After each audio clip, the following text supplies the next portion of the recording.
This happened well over 10 years ago, so I'll try my best to describe the event accurately.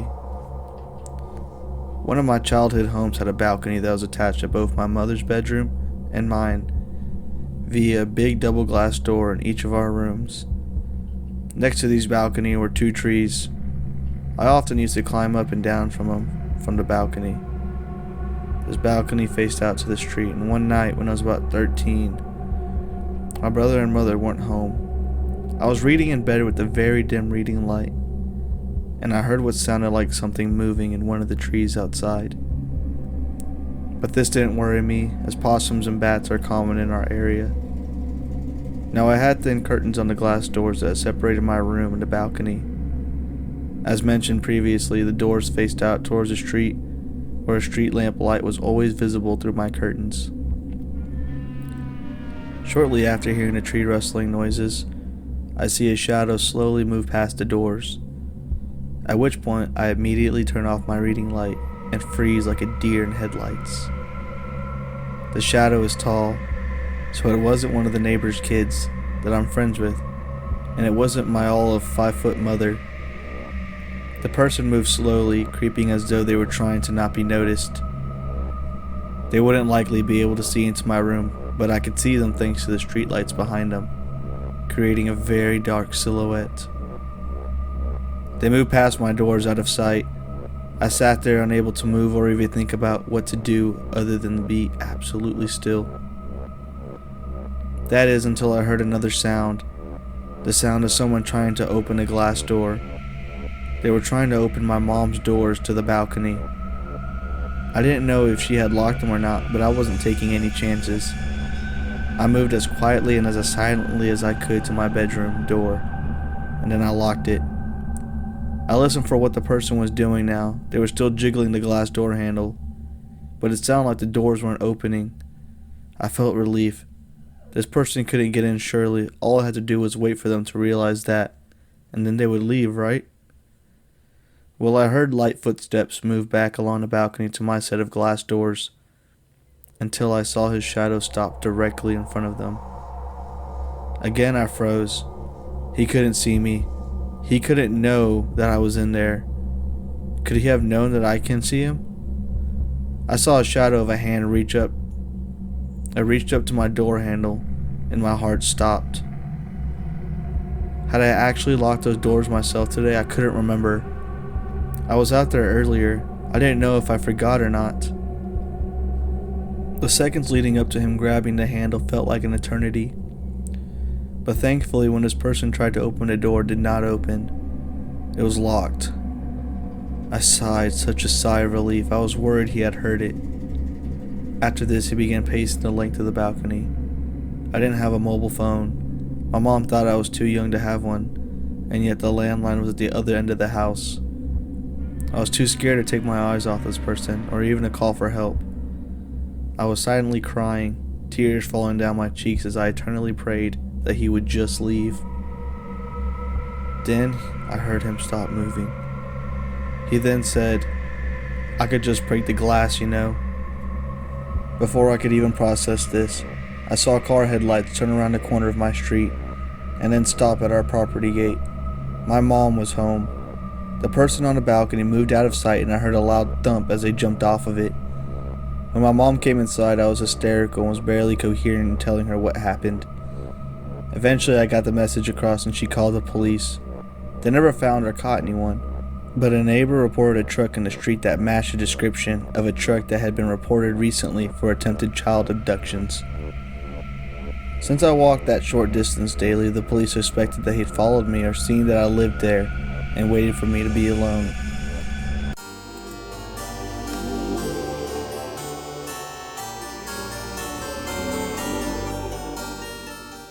My girlfriend and I had been living in our new apartment approximately 3 to 4 months at the time of this story.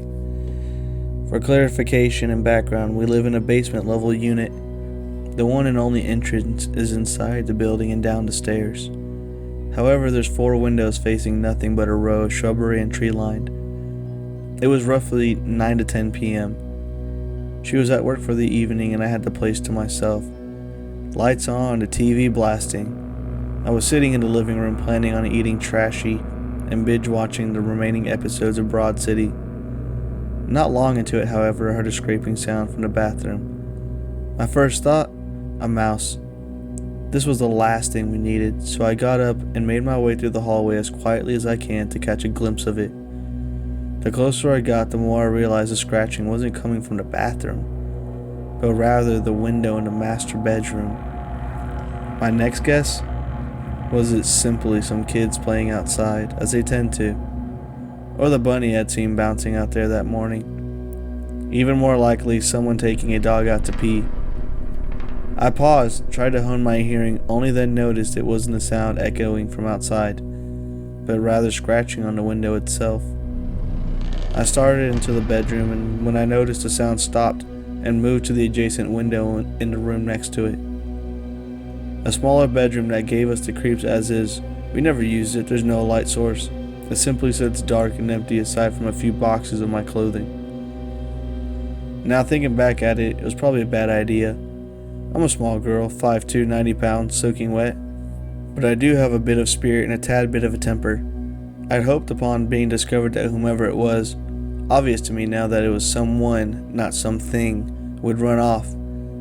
I had caught him red-handed, so I steeled myself and yelled out, "I hear you, what do you want?"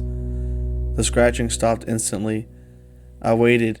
After what felt like an eternity, I assumed the coast was clear, and I made my way back to the windowsill and slowly cracked open the blinds. I don't know why I did. But there he was, crouched, peering into me with the widest and wildest eyes I've ever seen on a person. Most certainly strung out on something. He told me to let him in. As shocked as I was, I almost laughed at the audacity, as if I was just going to swing open the window and let him waltz in. Using the remaining courage I had mustered, I tell him not so gently to get away from my house. He again told me to let him in, to which I informed him I was calling the police, and hurriedly proceeded to just do that. I even turned the phone to face him for added effect, hoping this act would scare him by intimidating him. Anything to get this man to leave. Unfortunately, it had the exact opposite effect. He was seething, raging, and practically foaming at the mouth. He drew back and punched the window. And I mean, he punched it hard, repeatedly slamming his fist and palms against the glass. The window started cracking, blood flinging up like gore-filled movie effects. I was out of there fast, heart racing, slamming the door shut behind me. So tempted to run out the front door, but incredibly scared that he would just come around the front of the building. It would take no time at all for him to do that. Torn and trapped, I picked up the nearest blunt object and placed myself in between two doors. I figured whichever one moved first, I'd go out the other. I still had the phone to my ear, urging the 911 operator to get someone here fast. In my panic state, I also feared for my girlfriend who would be coming home soon. I messaged her, warning her about what was going on. Eventually, sirens and a pounding came to the front door. The police had arrived. I explained what had happened, and they searched the apartment and the area near the window, coming back with a set of keys that he had possibly dropped, but no sign of him other than the broken window. They took a sample from the blood splatter and what was left of the glass. My girlfriend came home shortly after, having left work early, and calling the police herself. I'm grateful she did. Maintenance had been notified, and they threw up a temporary boarding until it could be repaired. They never actually found the guy, or if they did, I never received any updates about it. I definitely didn't get any sleep that night.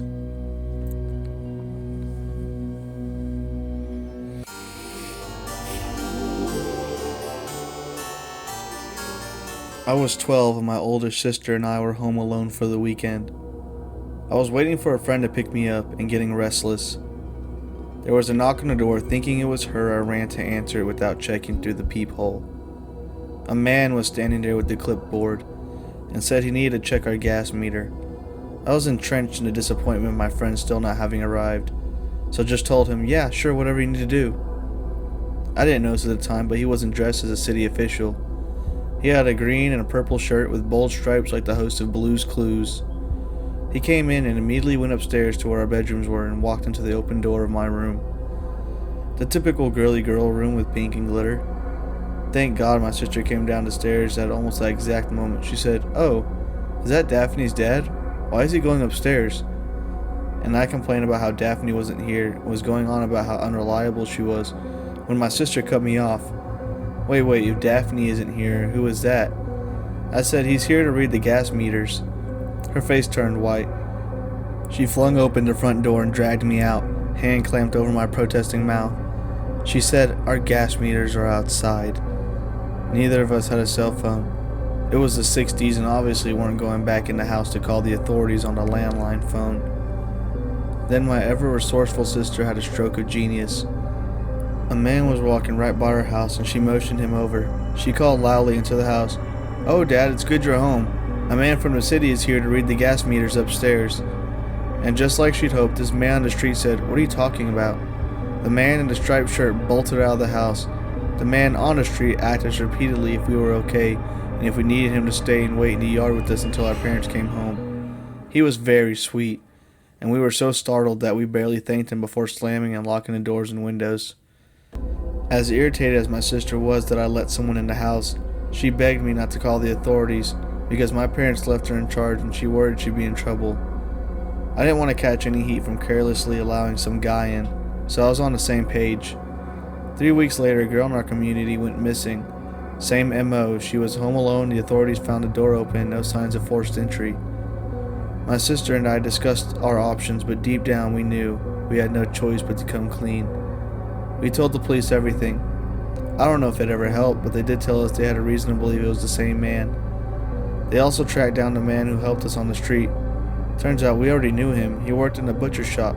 We just didn't recognize him. He was lifelong friends with the family after that. Our parents were mortified. They weren't angry with us, just glad we were okay. Though they did review all the rules of caution and didn't leave us home alone for a while.